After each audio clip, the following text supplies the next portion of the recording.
Hello again. So, through the Bariatric Success book that I've been reviewing and going through with everybody, one of the big recommendations, or one of the big focuses in her book, is planning, and that planning helps you succeed. And so I am a natural planner.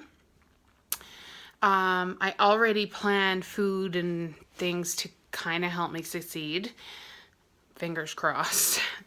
But I wanted to share some things that I do that maybe could help others. So let's start with, so as you can see, I'm wearing an apron. I'm cooking today. My job, I have every other Monday off. I work a little bit extra every day. So that every 2 weeks I'm off on a Monday. And so I take that Monday and I cook and I make things that can be frozen. I work part-time from at home and part-time out of the home. And so some days I'm here and I can cook, start cooking at 5 o'clock and eat by 6:30, which is typical in Canada. I don't want to eat too late. I don't want to have dinner at 8 o'clock. So for days when I'm going to be out, not at home, my fiance does not cook. I mean, he does, just not a lot of things. So if I want something healthy, I have to make it, and he just eats what I make. So my freezer, if you take a look, and remember, I'm only cooking for 2 people, but I'm sure that this can work for a family. So you see my trusty sugar-free popsicles are always here because they're like 10 calories and it helps you get in some water and it breaks things up. So I always have a lot of popsicles on hand. And then I have things like pork loin with the seasonings and the sauces already in and frozen so that I can pop them in the slow cooker whenever I want. And then down here, this is where I have my meals. And so I cook them. I have a lot of bariatric friendly meals, or meals that I've made bariatric friendly. So for this is sriracha cream cheese pasta. So it's a high protein lentil pasta with, and I've only used about half the normal casserole dish. I also put in pieces of cooked chicken breast and cauliflower. Now when I have it, I'll have very little pasta and try to focus on the cauliflower, but when Corey has it, he'll have the pasta, and then I have some cheese. And the cream cheese is a Philadelphia sriracha flavored cream cheese, which isn't that bad when you take into consideration how much you'll be eating. And so he can just take these out and pop these in the oven. When I started doing this, I used to write the baking instructions on the top, what to bake it on, what temperature, how long, things like that. So the casseroles keep. This is like a stuffed chicken breast, stuffed with asparagus and provolone cheese, which is really delicious. And then I also have Costco chicken pieces. You can buy these in tubs of 2. I freeze one. I have one available for salads and just random snacks if I'm looking for something for lunch. And then on the other side, if you can see in the back, I have little Tupperware containers that are done out for specific meals, so that if I'm heading into the office or Corey is and I didn't cook the night before for leftovers, then I can just grab one of those. So that's what I do. And so if you can see my counter, I'm in cook mode today. Today is my day to cook, and I've done 3 meals of stuffed chicken breast, 2 meals of the pasta. I will do a Mongolian beef stir fry, a couple of turkey meatloafs, and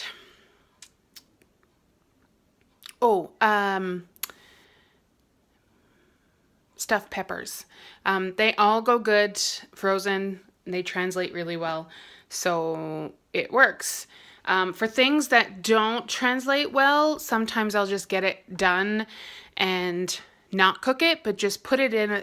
So For example, I cook pepper steak a lot, but to cook the pepper steak and then to freeze it and recook it, the peppers become quite mushy.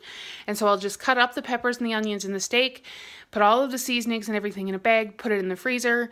When I want to cook it, I toss everything into my slow cooker. It's already done. There's no prep, there's no nothing.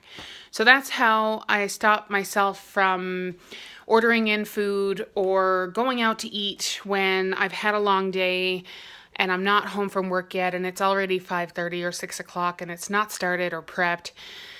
I would normally order in or go out, and now when we order in or go out, it's on purpose. You know, we've celebrating something or we're just having a nice dinner in where neither one of us are cooking. So it's deliberate. It's not on the spur of the moment. And then I have this, which I keep in my kitchen. And as you can see, this side, this is just things that I need to buy at the store. This is the list of things that I have in my freezer. Raw meats that I can make into something if I have time, and then meals. And then as I go, I cross them off.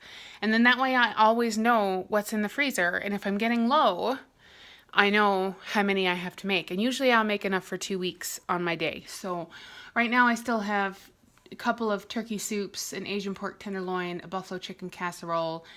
So that's 1, 2, 3, 4. And then stuffed chicken breast and 2 pastas and the stuffed peppers and the meatloaf.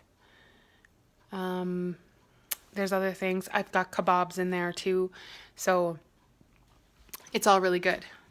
On my counter, my kitchen is not normally this crazy, but on my counter, this is where I keep, oh, can you see? This is where I keep my protein bars.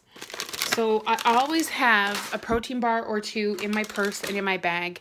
I never know when I'm going to get called out or have to be on the road for my job.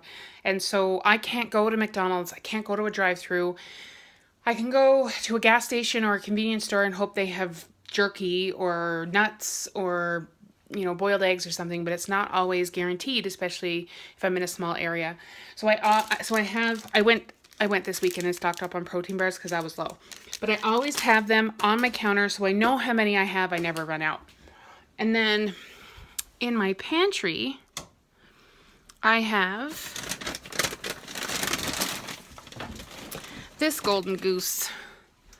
So this is my container of snacks. So when I buy a large bag of something or a box, I divvy it up into serving sizes so that I can just grab. So I bought almonds from Costco this weekend, and I did up baggies of 1/4 cups so I know how many is there. I'm not going to overeat. These are Vector protein bites. I have cheese wisps. I have some bean crisps. These are not that healthy for you, but they're graham crackers. I really like them when I'm craving something sweet or craving a cookie. I don't have many of those in there. Oh, I have some Cheerios. I know that's high in carbs, but it's a nice treat sometimes. What else do I have in here? Normally I will have trail mix in here. I've just redone this thing, but anywho, I always have it. And so if I buy salami bites, or if I buy jerky, or if I buy anything that I know I'm going to snack on, I divvy it up so that I don't sit down with the box and eat. Oh, I did have bags of popcorn in there. And I think that might be it. And so that's how I organize things. Don't put yourself in a situation where you're going to sit down with a box or a bag of something and eat the entire bag or half a bag. Even if you're eating potato chips, divvy it up into a serving size that seems manageable so that you don't feel like you're depriving yourself, but you're not sitting down and overeating your calories. I grab and I go. And then this way, when I'm grabbing my lunch in the morning, it's done. Like, my lunch is so easy to do because it's already done. And sometimes I'll have dips and hummus in little containers in my fridge, and bags of vegetables already done. I don't have that right now because I've been recently out of town for work. So this is just the dry good stuff, but you can do the same with fruit. I always have a bowl of fruit on my counter, which my boyfriend puts Mios in. But there's apples. Oh, can you see? Apples and clementines in there. So there's always fruit on my counter. Yeah. So hopefully that helps. That's what I do. Plan your day. Plan your meals. Even if you do overeat or you eat something that isn't the best choice, at least you know you only ate a serving. You didn't sit down and you didn't gorge yourself on food. And having meals ready, having things prepared is the best way to succeed, in my opinion. Cheers.